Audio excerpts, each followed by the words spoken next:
This is my workshop. I've tried to film this video like 4 times now. I don't know how to do this, so let's just do it. Today we're doing a tour of my workshop. It is not big, it is not very aesthetic, but it is what I need for now, and it works for what I have. I have some goals and some things I would like to work on and improve over the coming, year or so, but this is what I'm starting with. So if you ever wondered, where does the magic happen? Right here. Yeah, if you saw my previous post, you've seen a little bit of my workflow works, and so I just wanted to give a little show of how my studio space is set up right now. Let's get started. Okay, let's start with the back wall. We have my machines on the floor. We have my mannequin with my current Polewear project. And then in that back corner, we have the printer.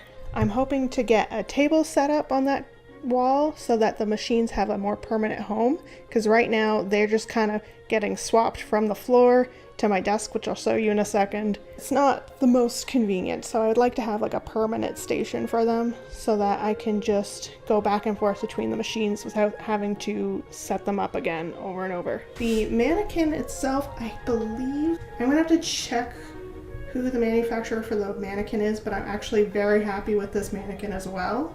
I think I would purchase, this is like their, I don't know, their small size, or they call like their 6 to 10 size.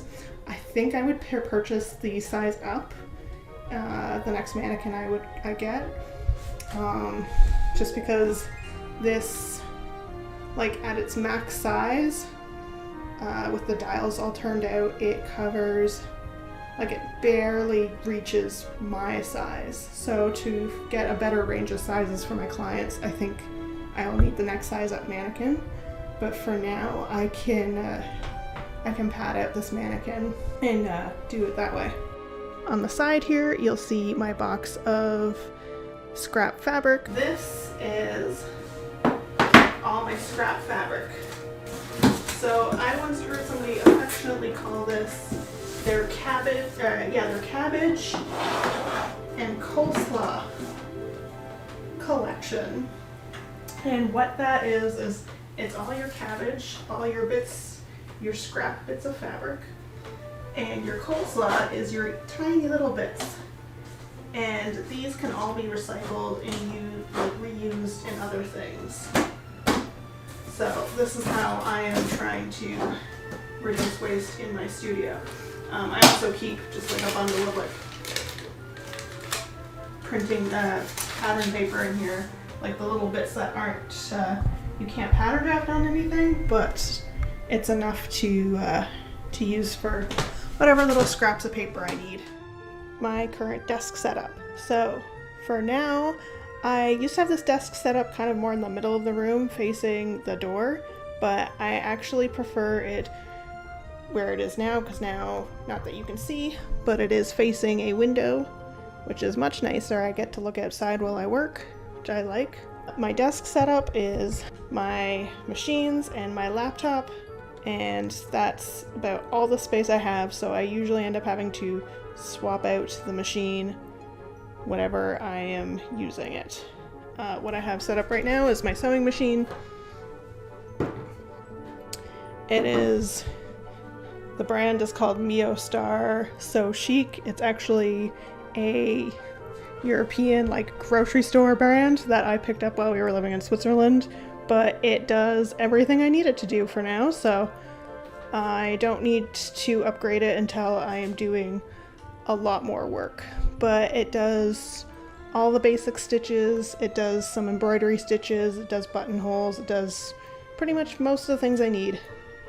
And then I also have a serger, which I'll show you now. This is my serger. It is a Brother Lock 655D. I really enjoy it. It's a pretty good serger. I have also owned a Baby Lock that was also very, very nice serger. I no longer have anymore, but The Brother has been a pretty good serger. I bought it refurbished through brother.ca or brother.com, like directly from the manufacturer. So that was, I actually got a pretty good deal on that. moving on, I have my makeup, because I prefer to do my makeup sitting at the desk. That's actually really the only table that I have in this house that's good for doing makeup. The bathroom is too small to do like a makeup setup, and my bedroom doesn't have a good work surface for that either. So that's where I do my makeup. I've got stationery, office supplies. I got more like stationery stuff, and then up here I have my binders with patterns and my essential textbooks that I refer to when I am pattern drafting. We have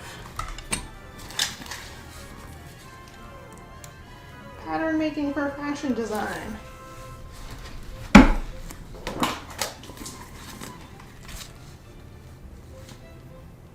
Designing and pattern making for stretch fabrics.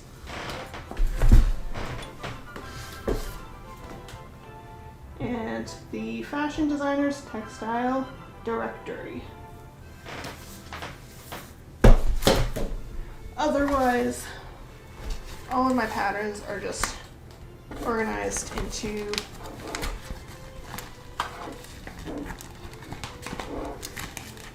the binders. You'll notice that I have my laptop on the desk, and up top I keep a second screen. I like to use my laptop to show references or keep to-do lists or whatever it is I need while I'm working. And then the second screen, I usually have something like TV show playing or a YouTube video. For anybody that's interested, I am currently on season 10 of RuPaul's Drag Race. That's what I've been watching while I'm sewing. Next, we move on to the shelves, the cupboards. These are just the cupboards that came. They are as they are as we moved in. They are not perfect. There are definitely some things I'd like to do to improve the storage, but that is gonna maybe have to wait until we move to our next place. But for now, here's my slopers. If you saw my previous blog post, I explained what a sloper is, but it is essentially a master pattern that I trace off and manipulate to create all my patterns from. And I made all of these. Some of these I made in college, some of these I made after college. Yeah, and otherwise, it's just some clothing and costumes, my wedding dress, extra rulers, extra supplies at the bottom. I don't think you can see, but that's fine. And that's that cupboard.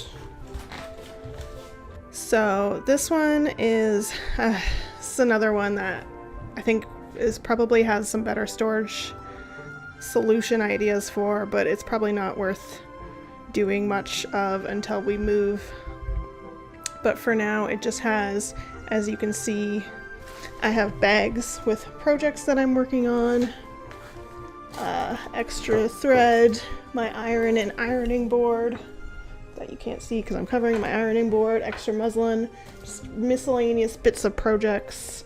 And then, over here I have extra art supplies and some more tech stuff, my old laptop, extra cables, and bits of whatever, extra tech stuff. Okay, up top I have the bag of miscellaneous fabric and stuff that I've collected over the years. Yeah, I'm sure there is more that I could think of showing you, but I don't know right now. What does a typical day look like in my workshop? When I come in, I'll usually check my calendar and my journal to see what I scheduled for the day. Depending on how I'm feeling, I either tackle small tasks or I'll start prepping for the big jobs of the day. I will check my social media posts, make sure those are ready to go out. And then I'll also update clients on any work progress. I try to batch out my work so that I have weeks dedicated just to social media creation, web post creation, blog post creation, or working on design projects. Afternoons are usually spent doing more focused work.